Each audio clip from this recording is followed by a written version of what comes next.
Autodesk understands the struggles faced by civil infrastructure professionals when collaborating across multiple teams and locations. That's why Autodesk created Collaboration for Civil 3D for BIM 360 Design.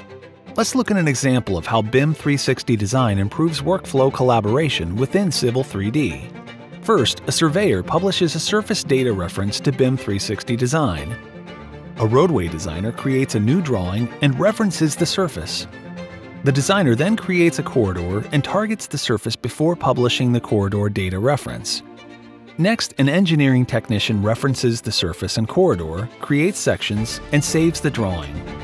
Finally, the project manager reviews the section sheets, creates markups using revision clouds and comments, and assigns the issue to the technician. Once markups are complete, members of the team are notified and the appropriate changes can be made, completing the review cycle.